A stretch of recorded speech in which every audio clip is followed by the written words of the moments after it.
depictions in front of you are taken from the Scottish Government's A Connected Scotland document, which is the Scottish Government's policy document. Loneliness, subjective, it's a feeling, it's usually negative, and it's experienced as a result of a difference between the social relationships we'd like to have and what we've actually got.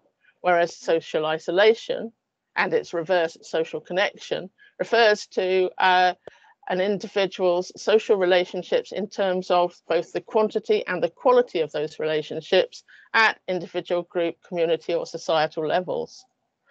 There are a number of factors that could potentially influence our social connectedness as we go through life. So there are individual factors, for example, our personality. There are community level factors, for example, simply the geographical topography, which may stop some people accessing opportunities for social connectedness, but also access to public transport, for example. And there are much wider societal factors, including things like prevailing economic and political climates, and also policies relating to welfare, to transport, to housing, to planning, and so forth. But in addition to that, we have acting upon us in terms of our social connectedness, different socioeconomic drivers.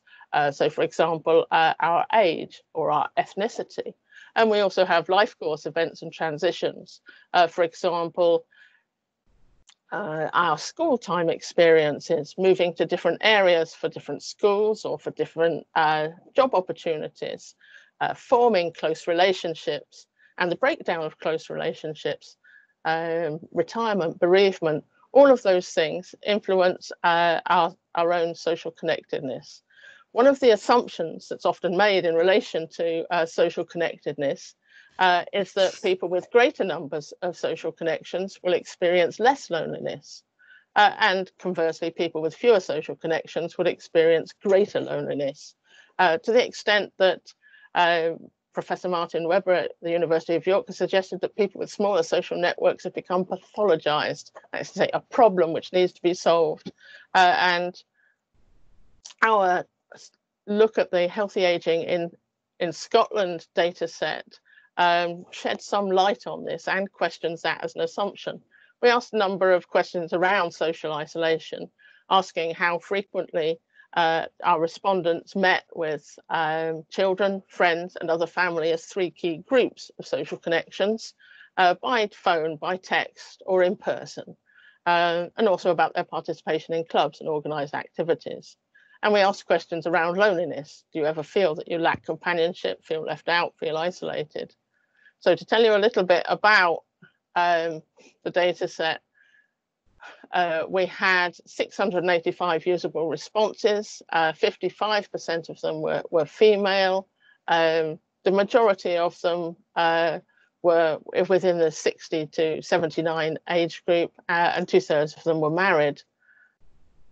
Moving on from that, what the Haggis data set told us was that we could potentially look at people in terms of 6 different groups. And the largest group, 39.8% of people, had a high level of social connectedness with all 3 of our key social groups, so family, friends, and children. The next group had a high connectedness with all 3 of those, but the most connectedness with children. And the next group, high with all 3, but again, with the most social connectedness, in this case, with their friends. And then we had 3 further groups who had only high social connections with 2 out of the 3 groups of key social connections, going down to the smallest group, which had a moderate level of connection with children and family, but had no friends. And actually a 1/3 of that group also had no children, so it was primarily contact with other family. When we looked at loneliness, what we found was that just under 62% hardly ever felt lonely, and just over 9% often felt lonely. But the interesting thing is when you look at the relationship in the Haggis dataset between social isolation and loneliness. So our 6 distinct profiles of social connection are on the left-hand side of the slide there. And the size of those bars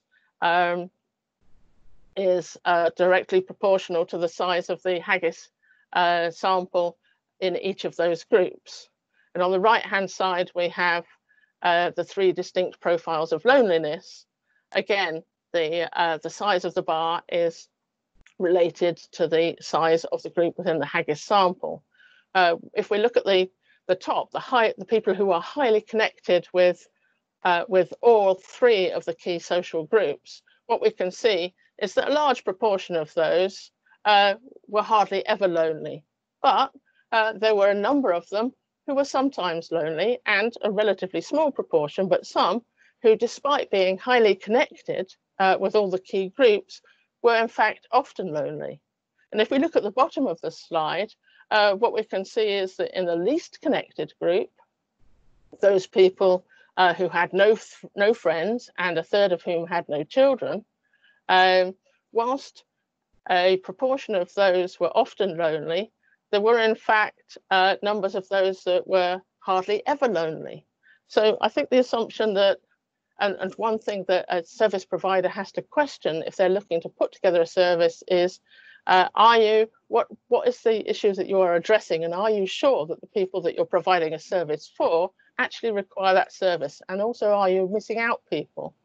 In terms of the use of technology, the Haggis dataset told us that over 75% of the Haggis respondents that state, these are people over 50, over 75% use the internet regularly, questioning, I think, perhaps some of the assumptions that often get made about technology use in later life. Often people had used the internet and email at home, but more than a quarter had used the internet on the move. And in fact, when we asked about devices, 25% were using smartphones. Again, one of the assumptions that has been made, I think, in the past is that older people are not able to most easily use smartphones. And it's an assumption, I think, that we have to question as we go forward. One of the expectations about interventions which are based on or incorporate the use of ICTs is that they will help to maintain or increase social connectedness for different user groups. And on this slide, I've just picked two examples of apps that have been launched in 2020 and which look at addressing loneliness and increasing social connection. Okay, I don't think that was me, but that look at increasing social connection for different groups of people. Interestingly, the Panion one, and I've lost my slides entirely now. Okay. Neil, you might need to bring them back up.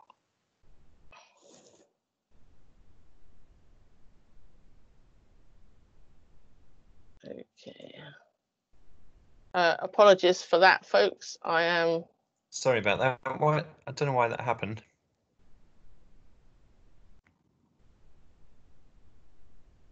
So they were just a couple of examples of recent apps. And just to point out that Panion was interestingly one that was actually sort of very much pointed towards organizations and encouraging people to take up this on behalf of employees, because loneliness and social isolation for employees, particularly in a COVID socially distanced world, has an organizational impact. But when we looked at the literature and we looked at studies published in English on or after the 1st of January 2008, the reason we chose that particular date is, firstly, we were expecting a significant volume of literature, and secondly, the first smartphones became commercially available in the UK in 2008, the first iPad, so the first tablet technology in about 2010. So what we were looking at was the relatively recent technologies. We were looking at reports of primary research or case studies of current existing interventions or services. And we particularly were looking at interventions or services that were for adults and not for children, so anybody over the age of 18, that were intended to reduce loneliness or increase social connectedness, that involved ICT in some way, and that examined outcomes relevant to social connectedness. As we expected, we initially found a significant volume of potentially relevant articles through our searches of different online bibliographic databases. In fact, just under 5,700, but those were quickly winnowed down. And our filtration process led us to 59 full text, which were reviewed, and eventually only 31 items, which were included in the literature review. A few key findings from that, few items met the inclusion criteria, but there were a number of papers which talked about associations between social connectedness and use of ICTs, or use of social networking sites, for example. But those were not papers which had looked at the use of ICT as an intervention for social connectedness. And they were primarily cross-sectional studies using survey data. And so whilst there was an association, there was no connectedness or causality. So we don't really know whether people who are more socially connected are driven to use ICT to stay more socially connected, or whether the use of ICT helps you to become more socially connected. Of our 31 included studies, most related to older populations. So there's an assumption this is simply an older person's problem. Most reported the development or prototype testing or piloting, but there was very little on the scalability or practical aspects of implementation.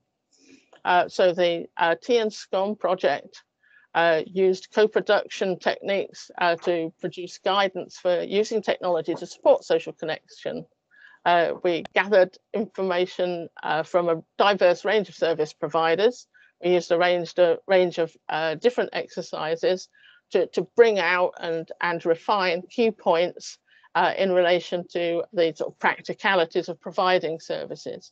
We found positive examples of technology supporting social connectedness, for example, through video conferencing apps to connect with family, particularly family who are overseas, but also indirectly supporting social connectedness, in that people were often telling us that they were using technology in order to take, using technology to interact with different services to save themselves time, which they could then use for more in-person social connectedness activities. So a number of recommendations emerged for organizations and individuals thinking about using technology in relation to people, avoiding assumptions, recognizing potential users as individuals with individual requirements in terms of risk, thinking about what the risks are, but also presenting those risks to service users in a balanced sort of way. Getting staff and potential users on board from the very start and involving them in development processes so that the eventual services is actually fit for purpose. Carefully assessing both the infrastructure and devices, and also supporting people to use new devices, and in particular peer-to-peer learning, hands-on demonstrations, and simple take-home instructions were all things which our co-production participants recommended. So from that, we produced a set of guidance, and you can get the guidance and supporting project documents available as PDFs from the link on the slide there. And that's from the Technology Enabled Care Scotland website. You also might be interested in a bite-sized lecture on technology, social connectedness and COVID-19, which again draws on the project findings, which was done by Louise McCabe, who's the project PI, and that's available from the link there. And just finally to say, if you want any more information about the Tea and Scone project, please contact Louise McCabe. If you want a little bit more discussion around the literature review, I'd be happy to hear from you. And if you'd like to hear any more about the Healthy Aging in Scotland survey, Elaine Douglas is your woman. So thank you very much for listening, and apologies for the earlier technology blip. Thank you. That's great. Thank you very much, Alison. I think the technology blip was always going to happen to one of us, and I think you drew the short straw, unfortunately. We do have time for a couple of questions. So if any of you in the audience would like to ask a question, please do raise your hand using the Teams function, and then we'll come across to you. So I'll just give you a few seconds to indicate if anyone does have any questions.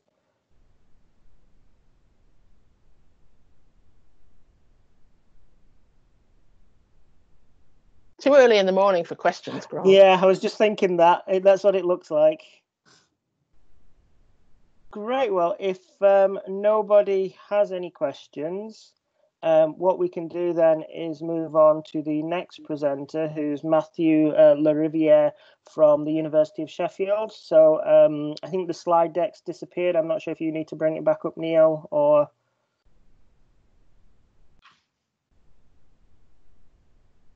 Wonders of modern technology.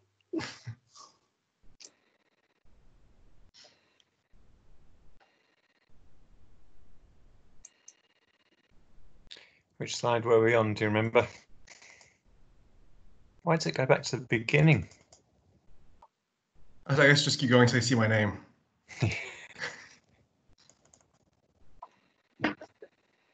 So you'll get a very quick run through of Alison's presentation again.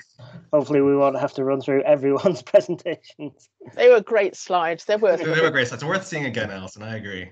Chicken and egg. Right, well, in the meantime, I'll just say thank you, everyone, and thank you, Neil and Grant, for giving me the opportunity to speak today. And there we are, just in time. As Grant said, I'm Matthew Lariviere. I'm currently an ESRC Innovation Fellow at the University of Sheffield, based in the Center for International Research on Care, Labor, and Equalities. There's a Twitter @sign there, so you can @ me later. What I'm talking about today is, as the title says, aging well technically. So it's kind of a caveat there. And looking at how technology shapes, predominantly focusing on the care side of things today, as opposed to the general experiences of later life. But it's about caring for older people. And this is based upon kind of two projects I spent the last 7 years of my life working on. One was my doctoral research at the University of East Anglia, which is based upon ethnographic research with people with dementia and their family carers, tied to a national pragmatic randomized controlled trial called Attila. And then my current fellowship, which is called ASAP, which is working with businesses now. So going on kind of the opposite side of the spectrum, from end users to businesses, and looking at the products they're developing. So to start things off, I'm going to start with a provocation, which is, can technology provide care and replace human carers? I think we see this a lot. Taking control. There we go.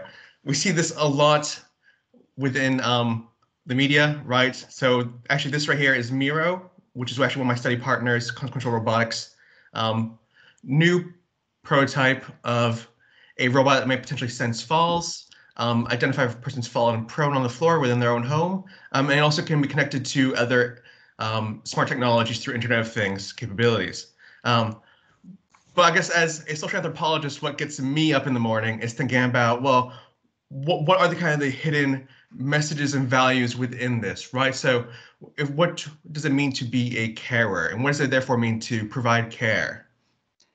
So with that in mind, what I will start with really is think about that concept of care. What do you mean by care? And I think for us in society, we always kind of badge care with other nominalizations, right? So it's social care, it's health care, child care, or even veterinary care, right? But it's always thought about as something else, right? And this and that.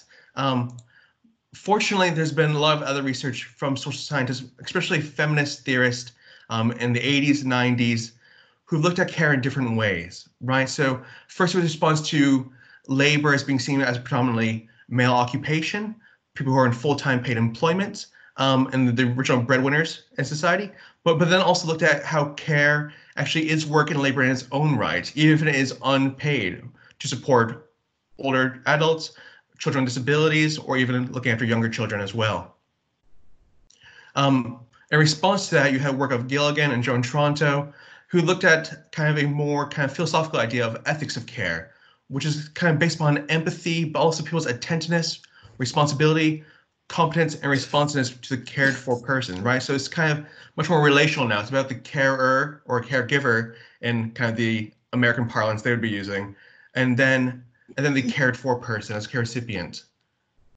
Much more recently, there's been work from Arthur Kleinman, an American anthropologist and also psychiatrist, looking at care as moral experience. And this is based upon his own reflections on his career in anthropology, but also caring for his late wife when she had her Alzheimer's herself. And he reflects on care as being a moral experience. It's about sensibilities of compassion, respect, love, which are relational, but also reciprocal. So carers get as much from that relationship as the cared for. And is often mediated through being co-present, occupying the same spaces as people, but also through touch as well. So now, for me, kind of distilling those kind of three broad theoretical perspectives into it, well, I really focus on these kind of essential qualities and principles. So there's an affective component there, right? It can be about love, respect, but also realizing that looking at the psychosocial element here, it can also be quite stressful to be providing care as well, right? So making sure that you're responding appropriately to a person's needs. There's also a material aspect to it as well, right? So it can be either the physical process of doing care, the labor, the activities involved there, or it can be kind of much more broader ideas about touch and being co-located, the presence there as well. And when it comes to kind of also artifacts which help mediate and help us provide care as well, which I'll get to later, obviously. There's also a relational component, right? So this can be kind of relational as in kith and kin, so family cares, family supporting other people, but it can also be about broader ideas about relationships too, right? It can be about being able to be responsive and accountable for providing good or adequate care, whatever that may mean.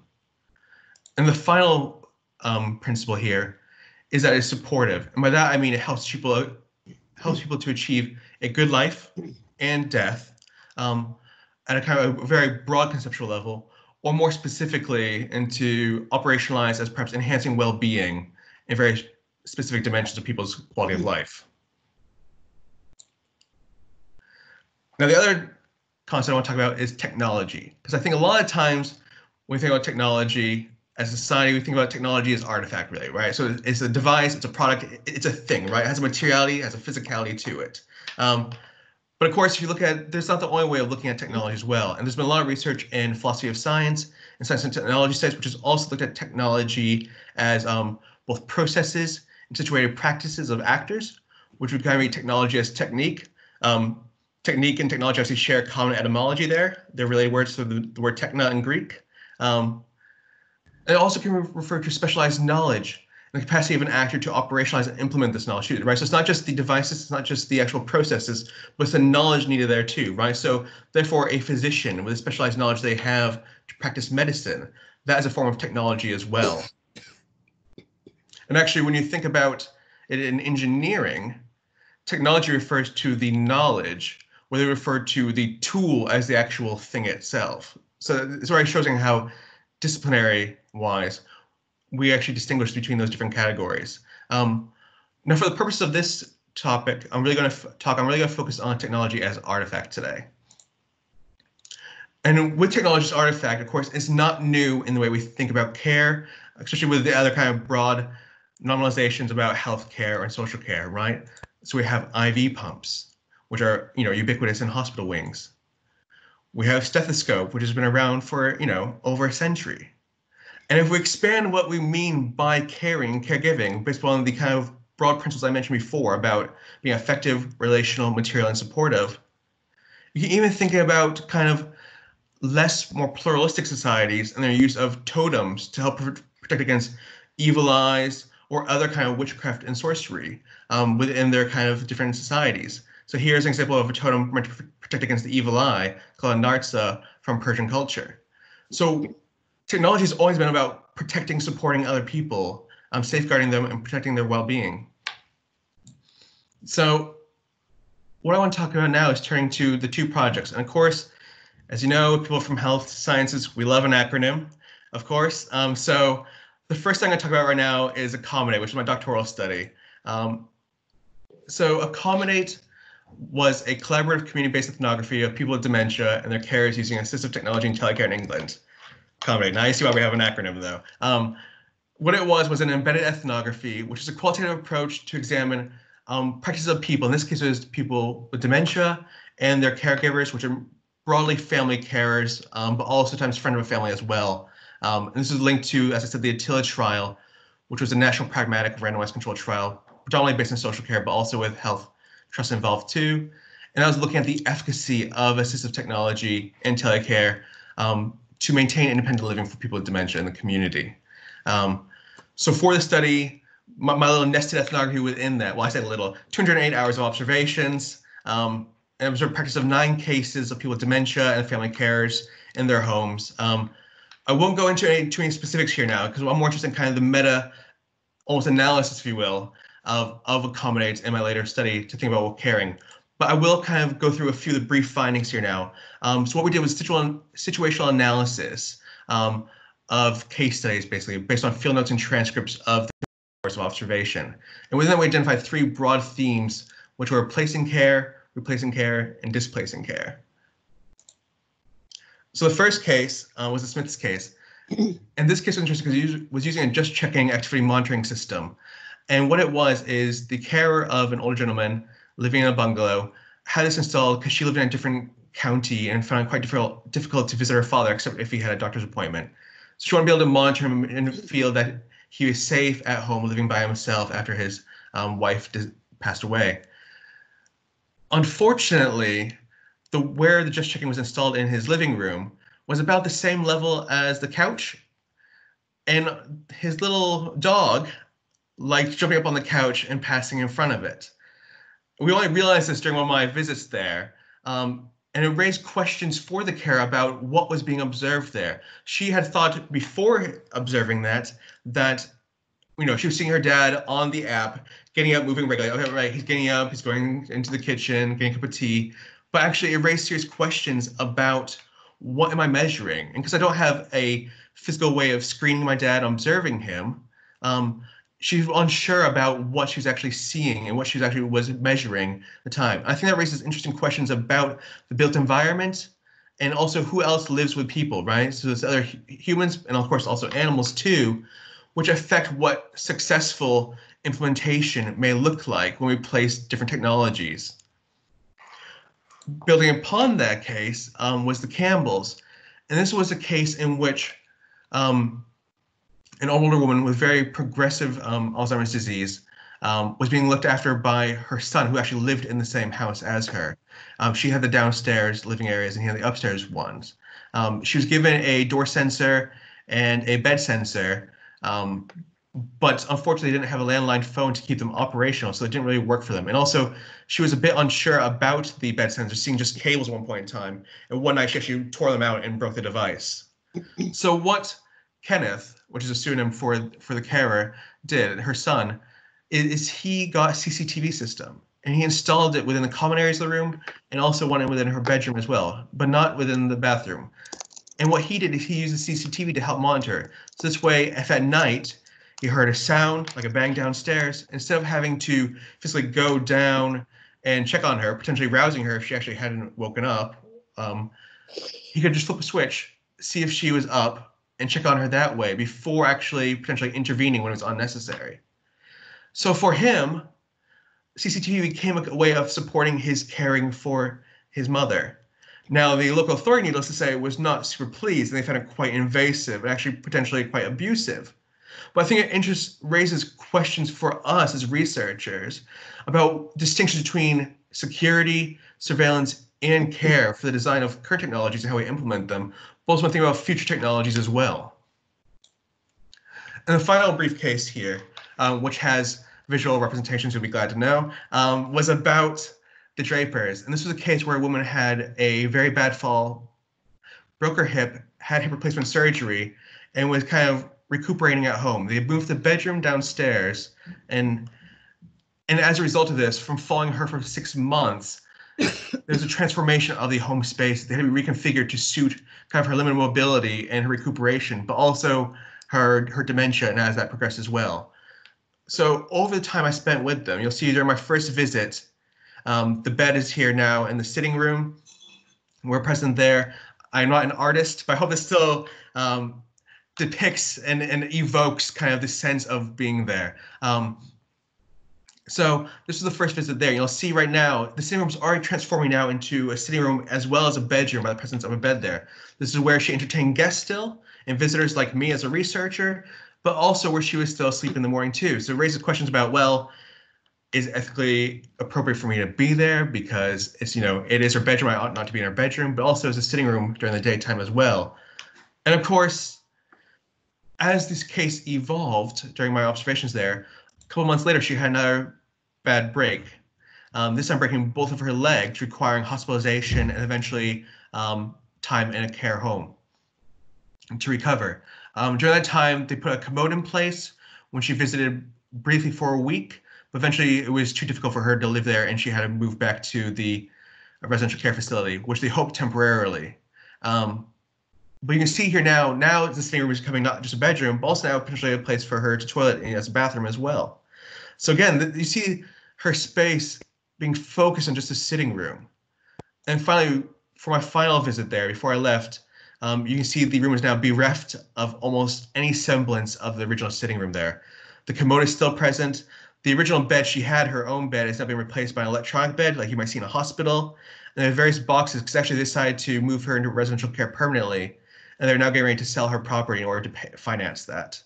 So you can see now, though, before she left, the room looked much more institutionalized. And it raises questions now about not only how they reconfigured this one space to suit her, but also, therefore, as this space became reconfigured to suit it as a bedroom, a bathroom, eventually almost kind of like a purpose-built institution, it shrunk the life world as well, right? So she wasn't accessing the normal bathroom. She wasn't accessing her bedroom. Her whole world, her home effectively became a single room. So I think when we think about home care and community care, it's important to think about the nuance within that concept and what that actually means when we think about services.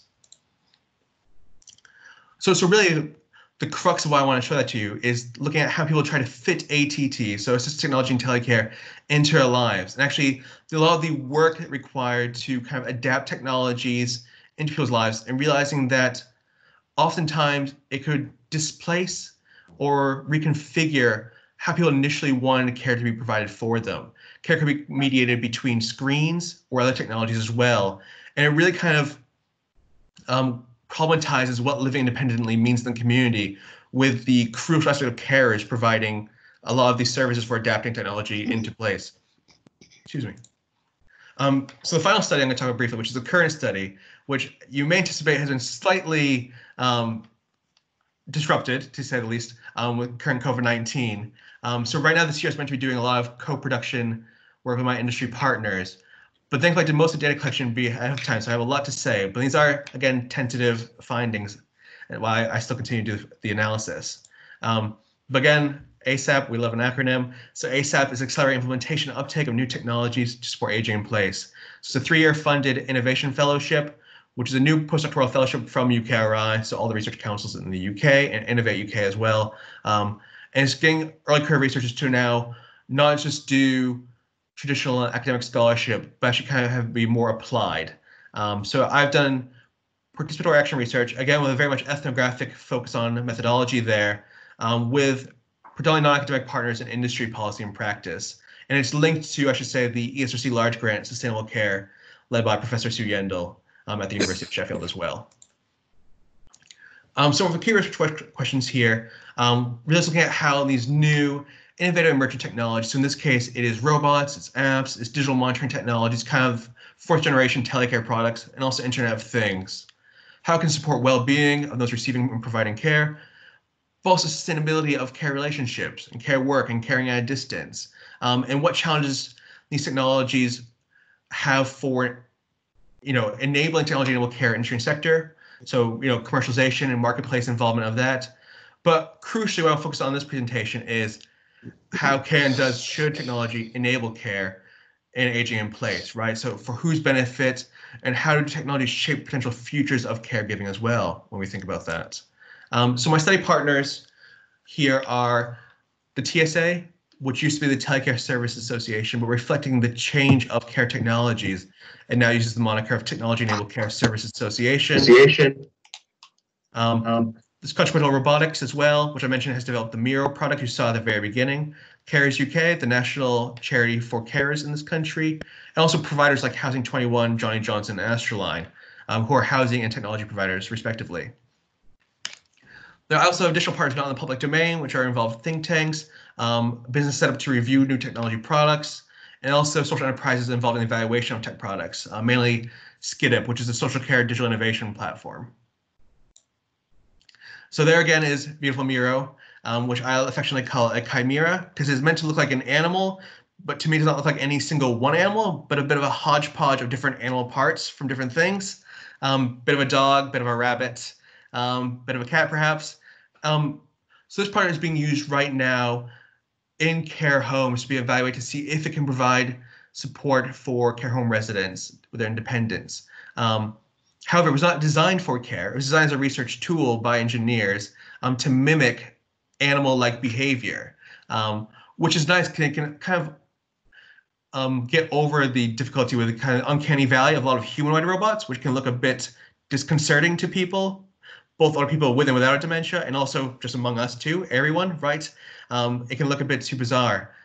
And then one of the other products I'm looking at is increasingly, we're seeing a lot of providers, especially local authorities.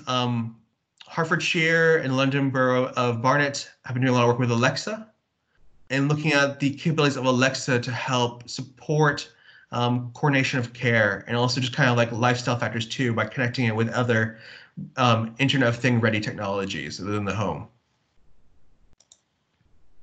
So kind of preliminary findings on this so far is we're seeing a shift from standalone products, so kind of the kit in the box mentality of producing new technologies, to curated systems, right? So it's not enough to just have a product, it's having a platform as a product as well, and how it connects to other things. So interoperability of many different technologies is actually kind of the way forward from a lot of design perspectives, but also the way a lot of local authorities and other commissioners want to see products too. They want to know how it all connects together, not how they have to do that connection themselves. And as a result of that, we're seeing a lot of blurred distinctions now between what is considered a formal care product, so kind of the assistive technologies and telecare, and what are consumer products too, things originally you could buy on Amazon or any from another retailer. And that raises questions not only about liability, but also about the ethics of care there as well, and also about ISO capability. So should consumer technologies, if they're used in a care setting, be beholden to ISO standards for assistive technologies? I don't think there's any right answer to that, but I think it's something that we ought to think about when we think about the future of care and technologies within it. A crucial thing I've been seeing from my work with Attila and also my more recent work is how we evaluate technologies. And often it's based upon some sort of health-related quality of life measurement. And unfortunately, a lot of these technologies are not designed for a health outcome. They're designed perhaps for a more holistic understanding of everyday life or care, broadly understood too. So I think we also need to think about how we can develop evaluative frameworks that look at kind of more holistic ideas of understanding of care and well-being. Now, I'm suggesting, one thing I'm working on as well is developing a framework based upon the ideas of affective, material, and relational aspects of understanding care and well-being in later life. So now, to return to that original provocation is, can technology provide care and replace human carers? And what I would say is, if we agree on these common principles of care as affective, material, relational, and supportive, then technology may facilitate particular aspects of care. It may facilitate better connections which are relational. It may help support our being, our presence and the quality of that presence in people's lives. And it may help us mitigate or give peace of mind looking at the effective ideas of care and well-being. But it's not necessarily delivering care, right? That's still a very anthropocentric, human-centered idea about what we want for caregiving. And now, a bit of a cautionary tale. if we continue this preoccupation with current technology, focus on surveillance and risk management, which kind of is the modus operandi of a lot of commissioning of technologies in health and care, we risk misusing and losing sight of traditional caregiving practice, right? So being present there, the effective dimensions of caregiving, which cannot be done by current technologies or robotics indeed too. And with that in mind, this can reconfigure and shape how we commission future technologies. And if we're designing technologies which only focus on surveillance, we risk making traditional caring activities invisible and undervalued. We already know we have a chronic staff shortage in social care. We have an undervalued and underpaid social care workforce. So if we focus on technology, as perhaps a certain minister within the government would like to do, what does that mean for the continued sustainability of care practices and the human delivery component of that? I think that's something we ought to keep in mind when we are working with designers, product developers, and also our colleagues in health and social services when they're thinking about implementing these devices. And with that in mind, therefore, coding for a beacon, here's a philosopher of science. We don't just develop technologies. Whenever we develop a technology, the technology becomes an actor in its own right. We inscribe abilities within it. We give it moral agency. It helps mediate us as human actors to engage with and also how we perceive the world around us. So when we develop new care technologies, we're not just developing a technology, we're potentially developing new ways of how we understand and practice care. I think that's worth slowing down considering how we design these technologies therefore for the future. Thank you very much for your attention. Great, thanks for that, Matt. Really interesting. I mean, my own research has gone in very similar sort of avenues and directions, so it's really interesting to hear the work that you've been doing most recently. We don't really have time for any questions face to face, unfortunately, but if anybody does have any questions they'd like to ask Matthew, do feel free to use the chat function, and I'm sure Matthew can get back to you with any questions you might have within chat. So we'll move on to the next presentation, which is I think is it yourself, Neil? I think it's us, isn't it? It's you, sorry, yeah, sorry, Anthea. Yeah, so our next presentation is from Anthea Tinker and Gusher and Kira, and that's going to be on presenting internet-sourced information to the GP, culture of concealment. So over to you, Anthea. Thank you very much. Good morning, everyone. Can you hear me? Can I be heard? Yes, you Good. can. Yes, Excellent. I can hear you. Right. So this is a project about older people looking on the web before they visit their GP. And it's undertaken under what we call the King's Undergraduate Research Fellowship Scheme, which is a very interesting initiative where academics can put forward proposals they'd like to have a student working on. And I was fortunate enough to get one last year, and I've got one this year. And under that, there's a competition amongst undergraduates, and they can choose any of the projects and apply. And for ours, we had a number of people who replied, students, and it wasn't just for undergraduates who are in social science and medicine, it was for everyone.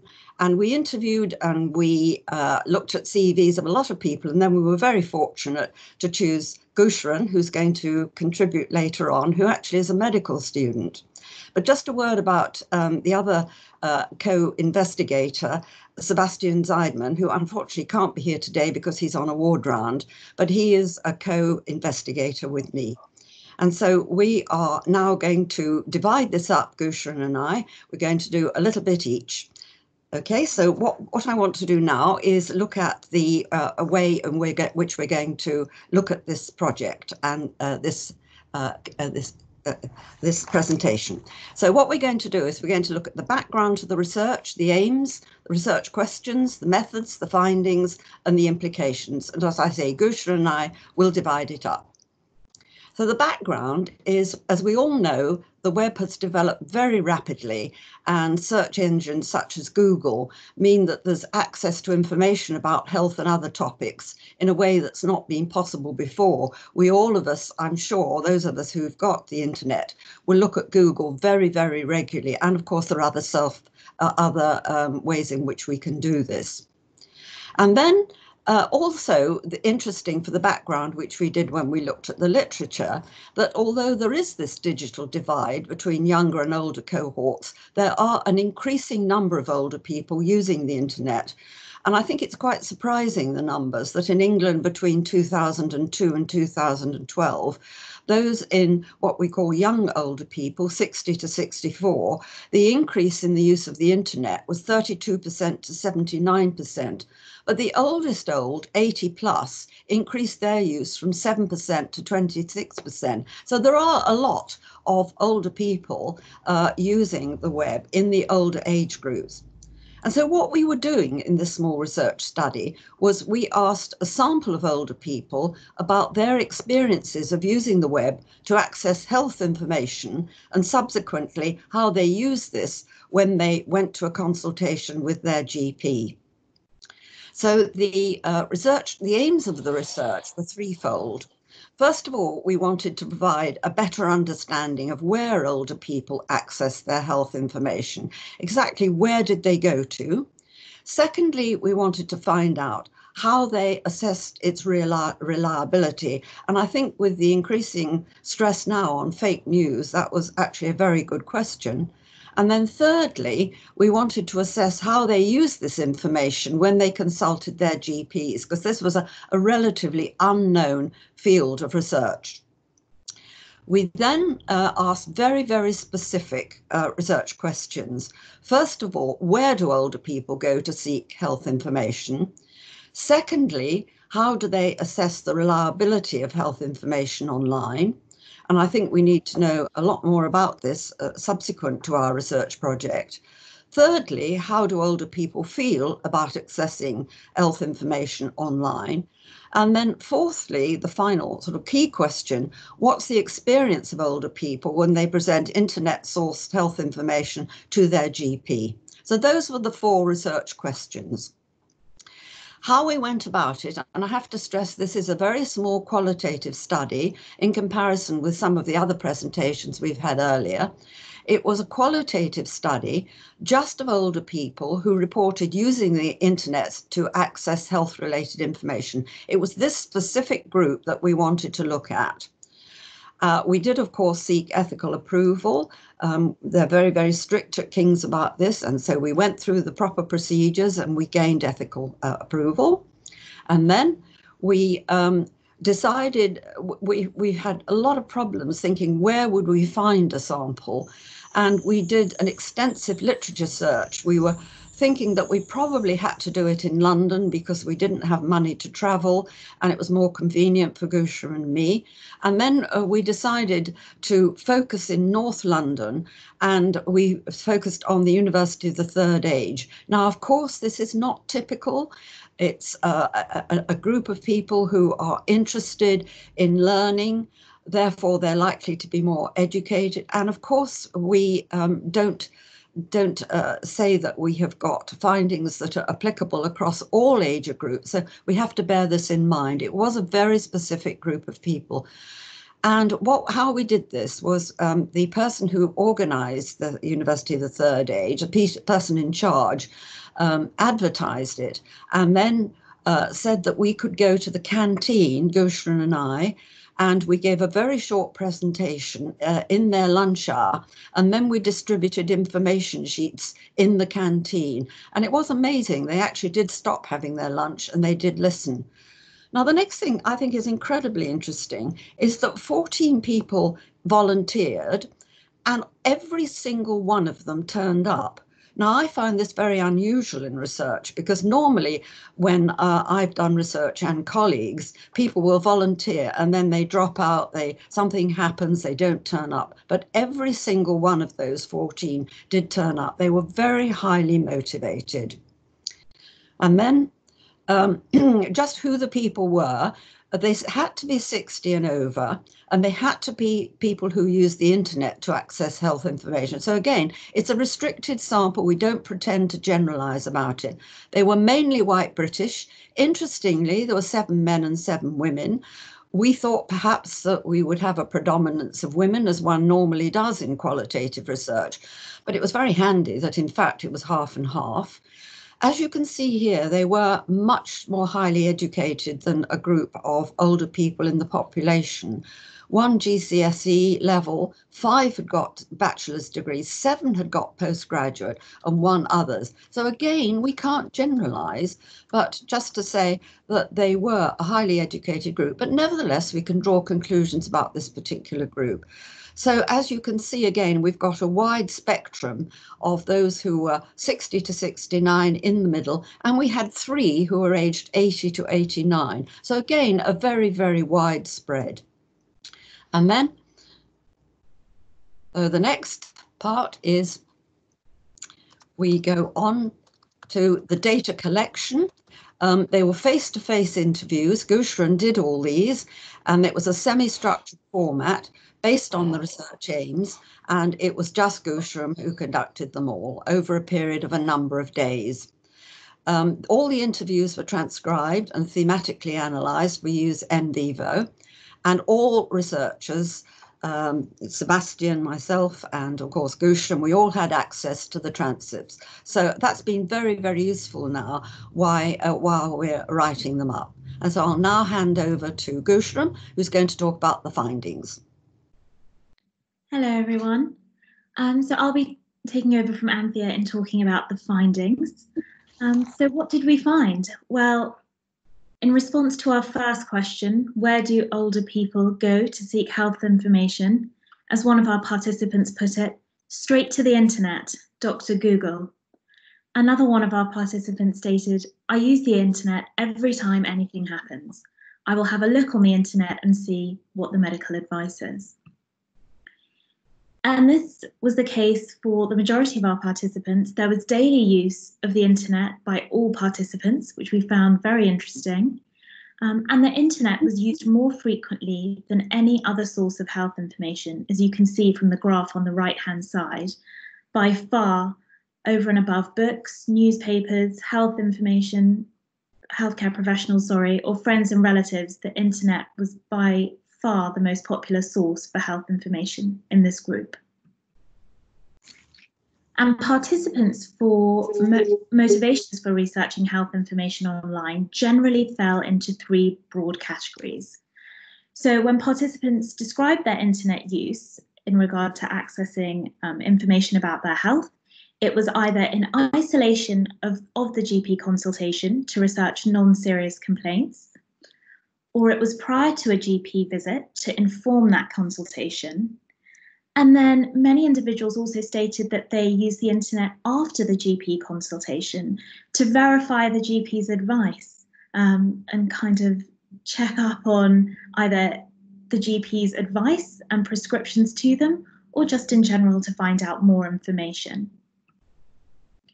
However, the majority of participants indicated that if they did have a serious health concern, they would, of course, still see their GP, and they would not use the internet as a substitute for that GP consultation. One of our participants stated, if I was just curious and I didn't think it was anything serious, I would look it up.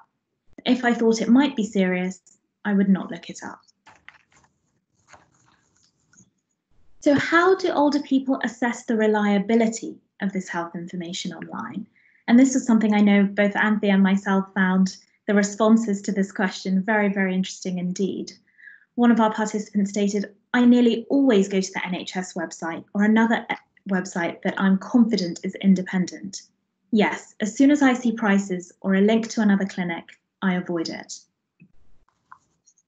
There was a widespread awareness of fake news and also sites with commercial interests and those that were sponsored by the pharmaceutical industry. This cohort primarily consulted official websites that they deemed to be legitimate. And the NHS website was definitely the most popular website that was cited by our participants. And this was also followed by Royal College sites Those are voluntary bodies and charities. This group also expressed caution and reservation over the reliability of health information online generally. And when speaking to this group about what exactly were red flags to them in terms of the potential reliability or non-reliability of a website, the following features came up. So websites, again, as I mentioned, with a link to commercial enterprise, websites with the advertisement of the sale of products, any spelling mistakes, in-page links to other websites, and sites recounting anecdotal experiences.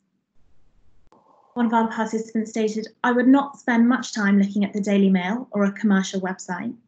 I nearly always go to the NHS website or another site that I'm confident is independent. Yes, as soon as I see prices or a link to another clinic, I avoid it." And moving on to the next section, we're going to talk about how older people feel about accessing health information online. One of the individuals in this study mentioned that they feel in control. "I think it's nice to be armed. If you go to the GP, as I say, it's nice to have some sensible questions to ask that have come from when you've been able to contemplate what you're reading.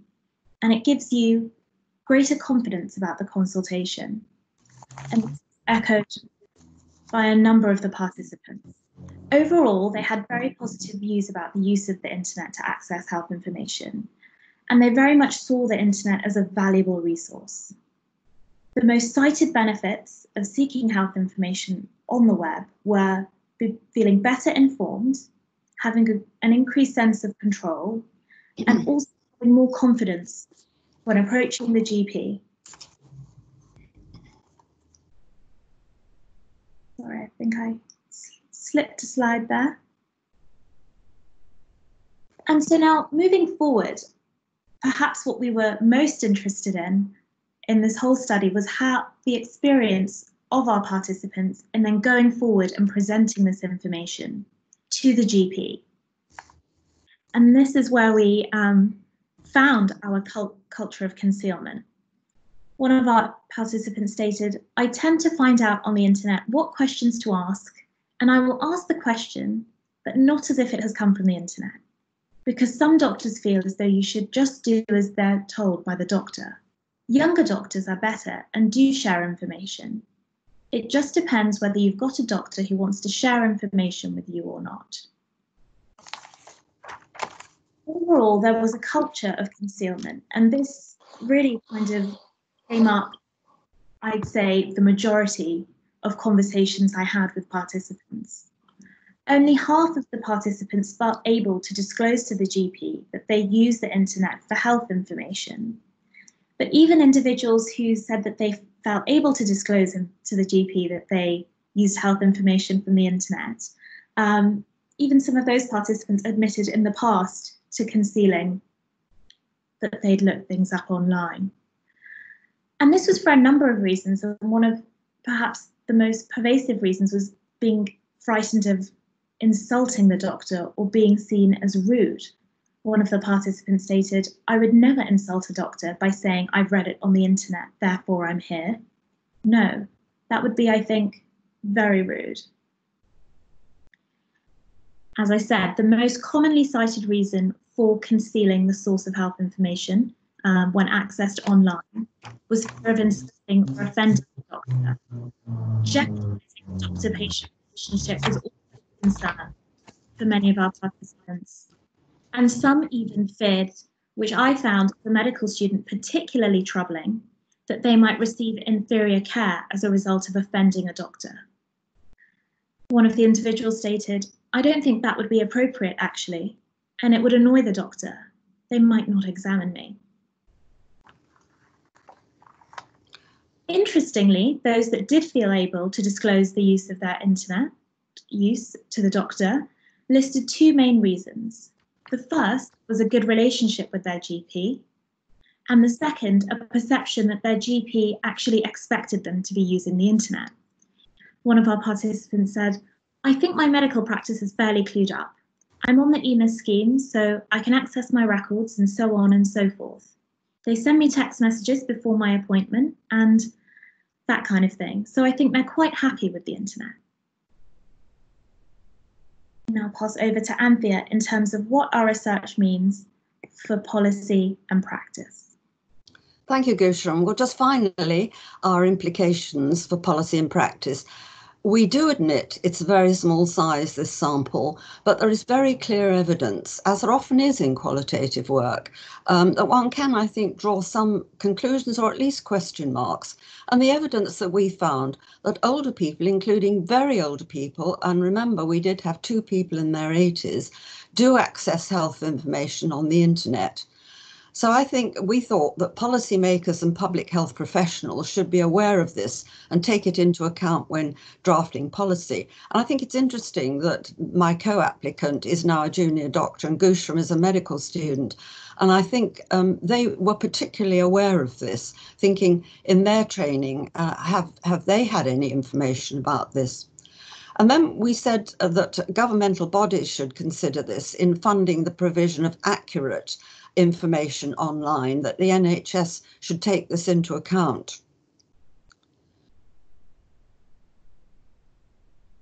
We've lost the next slide. Right, I think it must have disappeared. We've lost the next slide. We've nearly finished. We've got just 2 or 3 more slides, I think. We've just okay, well, a couple of minutes left, so I think that's fine.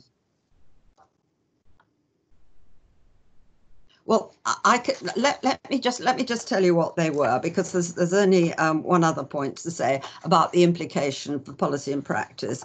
That medical ed, and I've really sort of said this before. Oh, all right, well, we will press on then. We're almost there now. We've gone through. Don't worry, we're on to my slide 25. This should be it, Anthea.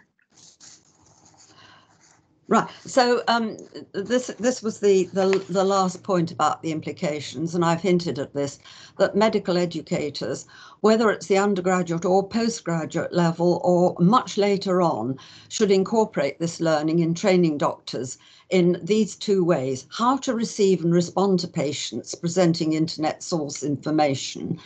And I think this is very important because anecdotally, I know a GP who says her heart sinks when somebody comes in with a great sheaf of papers from the internet.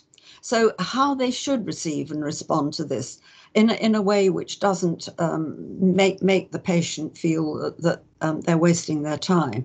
And then secondly, the influence of the internet, a much wider issue on older patients' health beliefs and decision making. And so we felt that it's vital that NHS staff take steps not to marginalise or demoralise patients when they do access health information online. And people, the NHS particularly, talk about the informed patient. Well, as far as we're concerned, for many older people, they certainly are informed. Thank you. So our references, and if anybody has any questions, either now or afterwards that they want to follow up with Gushran or me, we'd be delighted. That's great. Thank you very much. Sorry. Thank you very much, Anthea and Gushran. Really interesting, and I am pleased to see actually that it's good that actually there's a challenge to this stereotype about accessing medical information. I was really pleased to see from your presentation just how clued up older people seem to be about sort of sources of medical information online. So that's really pleasing to see. I don't think we have time for any face-to-face questions, but once again, if any of you do have any questions with it that you'd like to ask either Gushran or Anthea, do feel free to use the chat function. There is a bit of a discussion about the previous couple of presentations going on in there, so do feel free to use that space as well. So moving on now to the very last presentation, over to the chair of our SIG, Dr. Neil Chadbourne, who's going to talk to us about adult education, education and online learning for older adults and the digital divide. So I'll pass over to you, Neil. Thanks very much, Grant. I hope you can all hear me clearly. I'm going to flick through these so we've got a bit of time after the presentations, and this is really just a presentation to go over a meeting that we held last November, and this was a joint event between our SIG and Educational Gerontology, and this was sparked by a conversation with John Miles in the bar at last year's conference in Liverpool, when we talked about, wouldn't it be interesting to get these two SIGs together to talk about the importance of education and learning to address the digital divide for older people in accessing technology. As it happened, it was very timely because there's the 100-year commission of adult education that I'll come on to in a minute. My sort of motivation for thinking about this is increasingly health resources and other resources are moving online.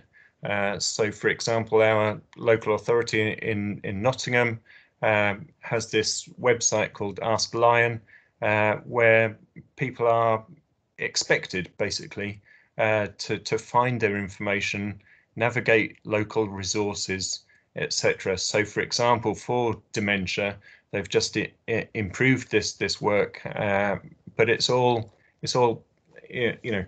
on the assumption that people can access online information, whether that's family or other people.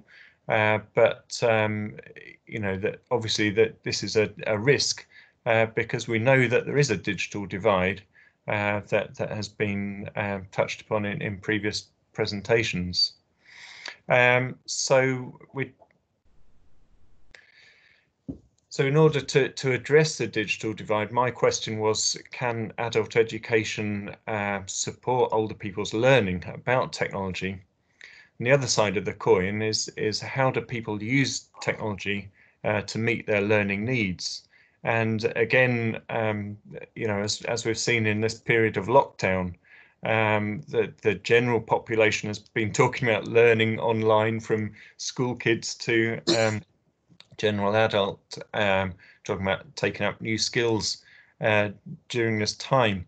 But for older people, have they missed out on that opportunity? And can we address that? So as I said, it was timely because this centenary commission of the Adult Education Report that was first published in 1919 came out last year, obviously. And our first presentation was Dr. Sharon Clancy, who you can see in the picture, who was involved in writing this centenary report. And so this was really a call to arms again to reinvigorate adult education, focused on the WEA, but many other community organisations and University of the Third Age is also a very key player, obviously, as Anthony has just mentioned. And three key issues mentioned in the forward of this document: disadvantage, disconnection, and division. I think a really important framing of the digital divide, and whether adult education can be used to address that. I'm just going to flick through a few quotes just to mention that ICT, computers, digital is mentioned in the document, although it's not a key focus of the document, and also older people aren't a key focus of the document.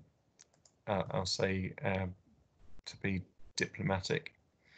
But a key issue about trust is included here in terms of building the infrastructure that can be used for adult education. Also mentioned that it's a right to digital skills. So looking from a rights-based perspective is a useful way to look at this. Moving on, we had a few different speakers present, and here my colleague, and I think Elvira is joining us today, Dr. Elvira Perez Velajos, and her colleague, Dr. Helen Kresick. They've been studying how older people trust algorithms, for example, search engines, etc., and what might be the problems of a lack of trust. And the key point is that it's not just low literacy, but and again, as Anthea and Gershon have just discussed, older people do have critical views, and you know, these are justified critical views or skepticism about modern technology, for example, risk of fraud. So again, I'm skipping through quickly. But it was interesting in the discussion following this presentation that we could talk about the change of trust and relationships, for example, with institutions such as the bank, shops, when you're making transactions, that how people have done that in their lifetime has now changed in the digital world. So, for example, there's no instruction manual for all the modern software and web platforms, and also we're forced to have multiple identities with different websites, different shops, etc. So this creates might create sort of tensions or problems. We had two presentations from local community organisations. With Crafting Relationships, Catherine Brown talking about engaging local older people's groups, and also Long Eaton 50+ Forum with Pete Wynn talking about engaging older people with problem solving for using computers.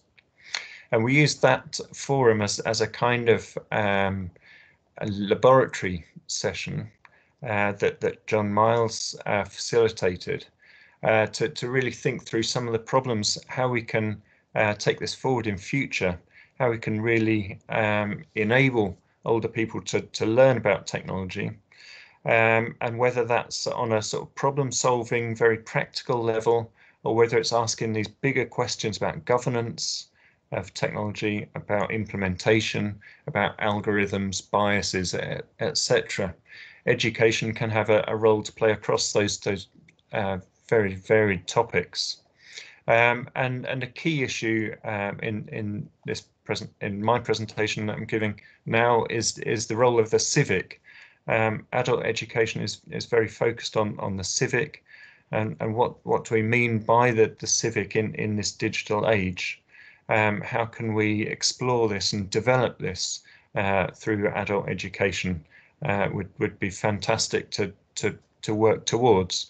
And I just, you know, sort of opening out, you know, can our SIG technology work with the education SIG to really help close this digital divide, enable later life learning and about digital skills. So I'm going to leave it there really, so that we've got some time for questions, and there's a couple of blogs that are on the slideshow. So back to Grant, thanks.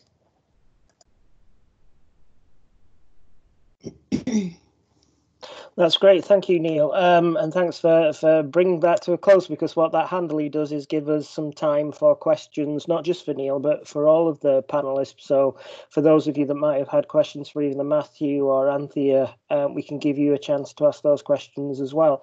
But I will just start by asking if anybody has any questions they'd like to ask Neil.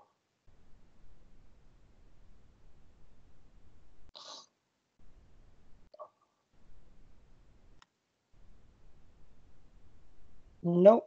Okay, that's fine. Doesn't look like it. That's fine.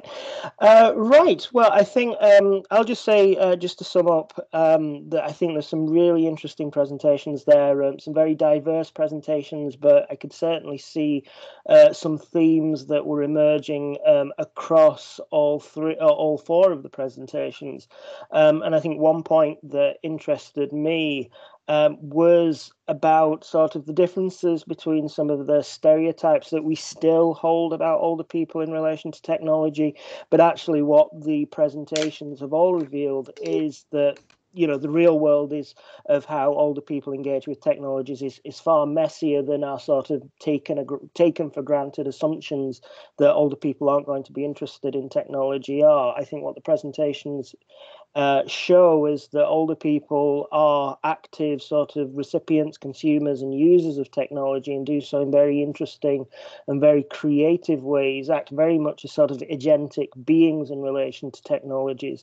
And I think that from listening to all of the presentations, that institutions and services need to do quite a bit more, I think, to actually catch up and reflect upon the actual real world practices that go on when older people interact with technology. And hopefully, certainly the research that's been shared here does strongly suggest that if older people don't interact with technology in ways that we might want them to or expect them to, that's probably not an issue of older people, may well be more of an issue of actually the technologies that you've created or designed or implemented. So I'd just like to say thank you to all of the speakers for their sessions.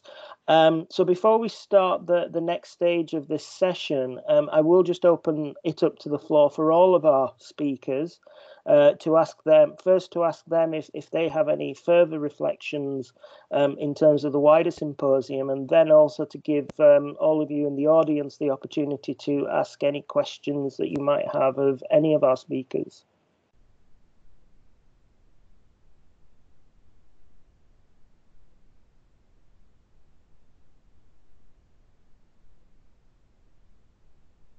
Any questions at all for any of our speakers?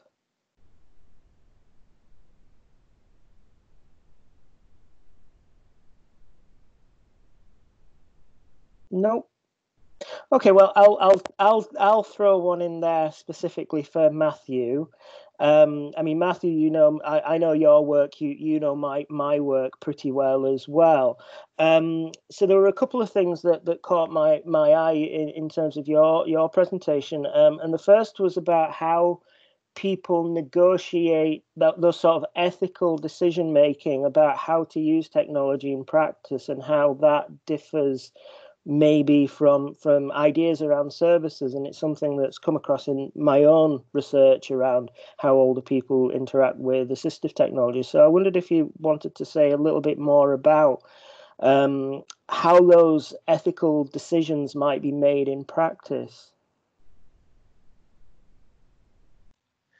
Yes, thanks, Grant, for the question. I think one thing that's distinctive is understanding ethics with a small e, right? So it's kind of the everyday negotiation, right? Which we are all always engaged in ethic, right? So we're always making decisions about what we think is appropriate or right or just, and how that may actually be quite distinctive from what a organization prioritizes, in this case, a local authority, from what a older person with or without dementia or a carer does. And in this case, I was trying to kind of disentangle, therefore, how the local authority, in that one case with surveillance technologies, CCTV, was quite distinctive from how a carer uses technologies. Because ultimately, the bed sensor and the door sensor are all monitoring devices as well, right? Now, the data they are monitoring is quite different, right? So it's not audio-visual. It's much more about activity monitoring, and in the case of bed sensor, the weight of the person to see if it's occupied or not. But it's still monitoring. So it's a question of, you know, ethics of what is appropriate kind of data, I suppose, in some ways, right? And what's appropriate forms of monitoring. But for the person with dementia and for the care, it's much more about, well, what works within their current care arrangements within their everyday life. And I think that perhaps it'd be nice to have opportunities for technology producers, so developers, designers, local authorities, healthcare, NHS trusts, and older people, so the actual end users themselves, to come together and actually discuss what's appropriate for them, right? Yeah, and I think that's the crucial point, and that actually leads me right on to the sort of the second question, kind of question stroke point that I had, which was what do we do with this information? How can we Yeah, that's the big question, I know. But how can we sort of use that information to change how technology-enabled care services are delivered? So I think big question, I know. Yeah. Well, hopefully over the next 30 years of my career, I will have figured out a way to. No, well, what I'm hoping is that, and what my current work is meant to be doing with technology developers right now for the fellowship, is getting them to think about broader understandings, right? So if you develop a monitoring technology that only functions within the house, as a lot of telecare products do, right? You have the hub device, it might have a wearable, something like that, but effectively it only allows a person to be monitored within their home. Well, if that older person understands aging well and living well for them, as being able to go to the neighbor to have a cup of tea, but they can't be monitored there. So suddenly the local authority, the family are like, oh no, it's so laden with risk, you can't do that. You have to stay in your own home. Well, think about how you can design a product that allows them to do other things, right? To occupy other spaces that are not just domestic within their own home, right? To engage with their wider network of support or their community. So it's talking to developers and they're like, you may not be intending the consequence to be confined to people to their homes, but through designing technology in this way, that might be the unintended consequence of that. So it's about working with developers to think about what are the opportunities there. Sometimes it's just as simple as brokering relationships with tech developers, who oftentimes tend to be middle-class males, although increasingly other groups are getting involved in the sector too, but who may not have experience of being an older person or providing care, given how gendered caring can be still in society. So it's about making those connections and sharing those experiences, understanding what people desire for their lives. But that is a very slow, incremental process, as I'm sure you can imagine. So it's about how can we get that knowledge mobilized and shared. I think through that is the slow partnerships sort of thing, right? So hopefully all of us, if we all go tell a few people, right, we can slowly start getting that knowledge moving forward. Great, thanks. Thanks for that, Matt, and some really useful extra sort of insights about your work. Does anybody else have any questions or points they'd just like to add before I bring? Hi, yes, Elvira. Hi, yes. Hey, hiya. Good morning, everyone. So I really love that concept of user-centric design, co-production, all together, sharing values, sharing how we want the technology to be used. So in that tone, I want to bring a bit of hope, because I've noticed research councils, they are pushing the responsible research and innovation agenda quite well, from my opinion. So there is now a new center, and I will add that in the chat. It's a hub called Trustworthy Autonomous Systems, which will be providing funding for the research community, and there is also a very strong focus on aging well and how technology can support that. And so I will send that so you are aware that there is possibilities to engage in that hub. And that hub will have links to specific nodes. One of them is responsibility and trust. So again, there are more possibilities for us as a research community to engage in that responsible, ethical way to develop and design technology. And also there is a new journal that was launched this week called Journal of Responsible Technologies. And this is again a forum for us to, because it's new, unfortunately the impact factor is 0, but it's about us, creating that relevancy and bringing together people that are interested in creating ethical technologies for all the adults and other people. So I will add that in the chat right now. Thank you. Great, thanks for that information. I wasn't aware of that centre actually, so that's really interesting. Yes, Alison. Hi, Grant. I just wanted to acknowledge the question that had been asked by Patsy Clark in the chat text there about the ways in which possibly sort of older people in the UK are sort of homogenized as a category with habits in relation to the use of technology. And Patsy is asking about sort of whether that's about societal expectations. I think we do have a wide set of assumptions about later life and the use of technology here in the UK. but I don't think that there's an easy answer to it as a question. I think if you were going to be sort of looking at different aspects, you might, for example, look at the way in which the welfare state has evolved in the UK since the Second World War, and the expectations that older people in the UK have then in relation to being cared for, whether that's healthcare or social care, that's done to them by somebody else. And that's an expectation that comes from sort of different welfare state policies over time. And perhaps that's been eroded a little bit as we've had austerity, different recessions, reductions in the availability of publicly available services are prompting people of all ages to feel a need to be perhaps more active in their own care, and a requirement to be more active in their own care. And Gurcharan will probably be able to tell us a bit more about the ways in which current healthcare in the UK is increasingly sort of positioning the patient as an active partner, and self-care is becoming increasingly more important, and the use of technology may therefore become more important. But also I think we have to look at wider societal influences, for example, like the ways in which mass advertising of technology works in the UK. I can't remember the last time I saw people over the age of 30 even advertising new smartphones. They're new smartphones for new young people. Apparently nobody over the age of 30 ever takes a selfie or wants to make a video or do anything else. So this isn't to say that I have an answer. This is to say that I think that there are a whole range of different possible influences, and that it's an interesting question and one that needs unpicking, and thanks for raising it, Patsy.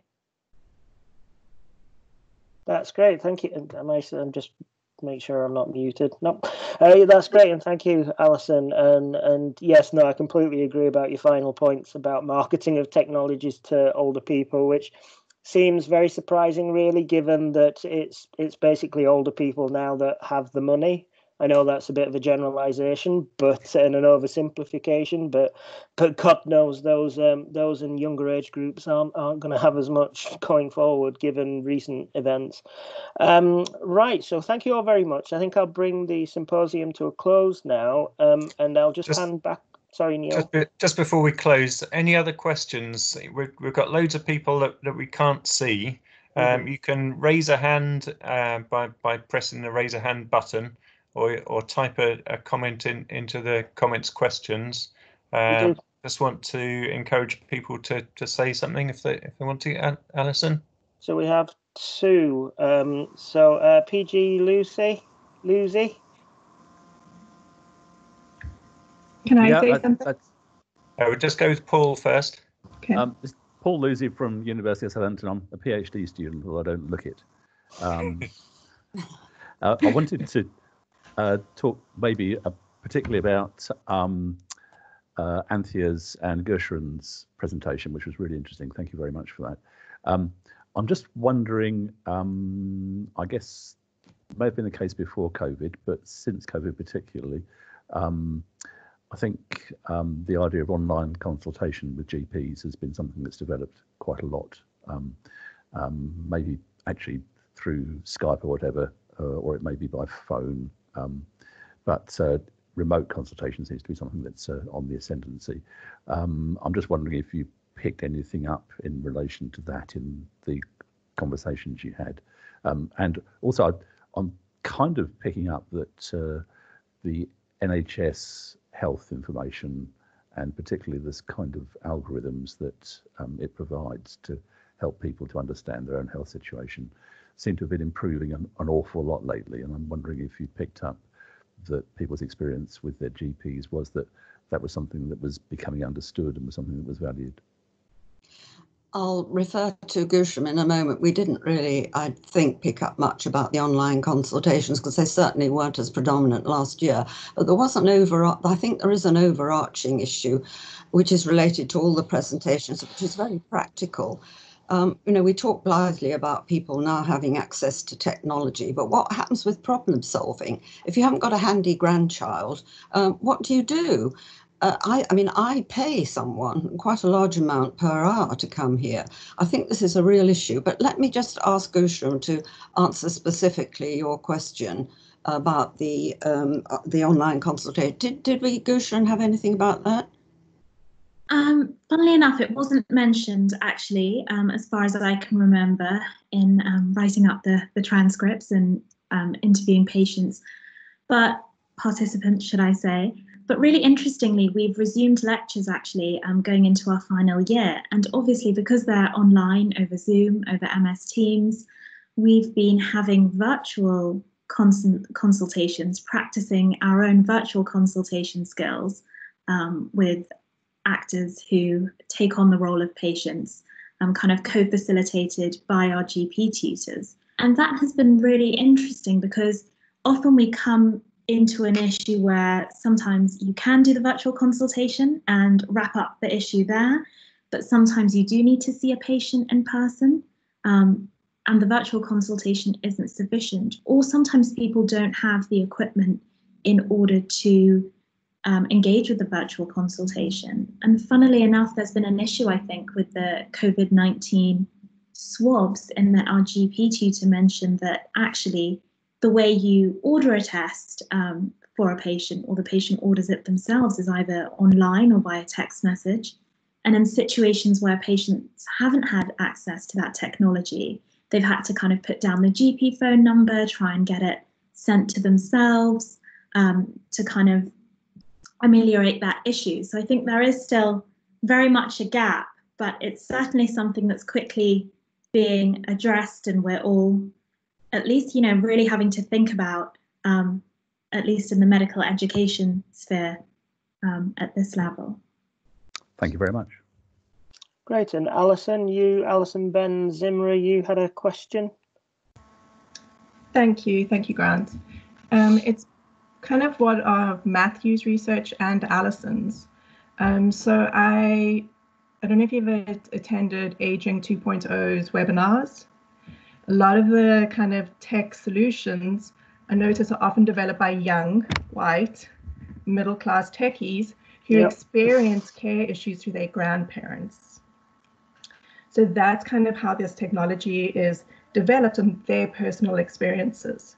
So how do you then get these developers not only to work in the care system, but to segue towards Alison's research in the co-creation to really create services that are addressing their needs? So kind of for Matthew and Alison. Do you want me to go first, Alison? Yes, so if you'd like to go first, Matthew. Throw you in. Sure. So I think, I completely take your point with the kind of the profile of developers, and I think that is problematic. And I think, again, one thing we can do there is try to reach out to them. I think what we need to establish, if they're a new startup, is the bottom line, right? That's how you demonstrate your value, right? Be like, if you talk to older potential users there, right? However you imagine them broadly, or whether they're or care perhaps as well, and say that by talking to them, you may develop a better product. Then that product may get more of a market share. We'll certainly have a much more stronger USP when trying to sell it. I think that is how we potentially can get through to them. And then once we have their attention, then we can start talking about our work and talk about and brokering those relationships between the different user groups, perhaps conducting charities. Like I know Cares UK and Age UK are always keen to have panels involved with co-design as well. I think University of Third Age is the same way as well. So there are opportunities there, but I think the initial thing is we need to demonstrate our value to these new startups. And since the failure rate is so high with any new innovation, I think that's potentially one way of getting through to them, right? So don't just throw everything on the wall and see what sticks.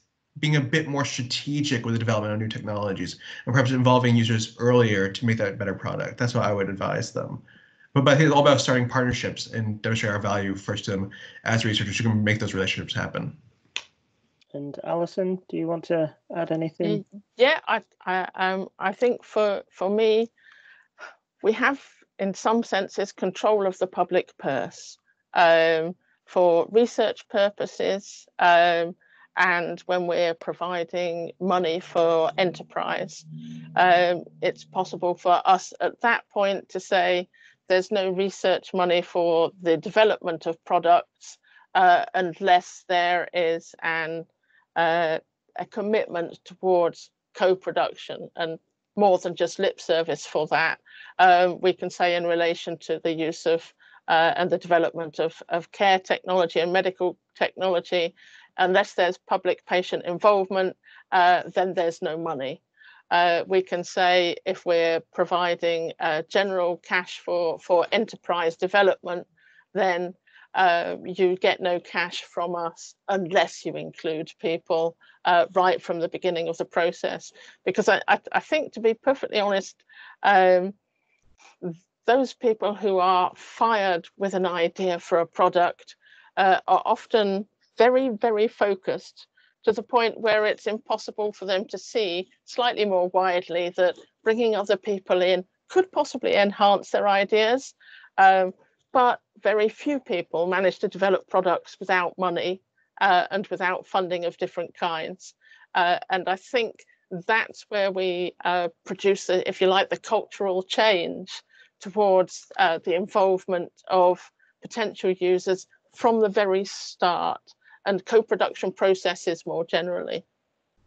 I hope that answers the question, or at least addresses the issue. I'll just throw in a comment that's come from the chat from Jennifer Lynch. I know Jennifer's work really quite well, and she's done some really good work on this sort of topic and area. And Jennifer's said that this becomes more complex when you also factor in some of the other stakeholders, such as statutory authorities, who have their own agendas and priorities that tech programs need to address. And I just add, I think sort of UKRI projects are getting a lot better than they were at doing exactly what both of you've just said. I think some other sectors of government that fund some of this work could learn a lot from that. This is anecdotal, but a recent experience I've had has been in talks with a consortia about the use of 5G technologies within health and social care. And in those discussions, I've certainly found that there's not been very much consideration of the end user, of the recipient of these technologies, so much so that at one point in a meeting I was talking about the need to consult with and work with older people as users of technology in exactly the ways that have been talked about in this session. And the response I got was, well, why do we need to talk to them? Because we'll be collecting lots of data from them. To which I face palmed so hard I gave myself a migraine. So I was rather cynical about that comment, and became rather cynical about the progress that consortium is likely to make. But anyway, that's just an anecdote of my experience. So I think we are getting better, but I think there's still a long way we can go. So unless anyone else has any questions you'd like to ask, I'll just give you a minute to a couple of seconds for anyone else that has any points they'd like to raise to raise their hand using the Teams function. But if not, I'll just say, let's summarize, and thanks very much, Grant, for expertly chairing that session. Thanks again to all speakers and everyone else who's joined us today. We've just got a few minutes left just to talk about the future activities of the special interest group. And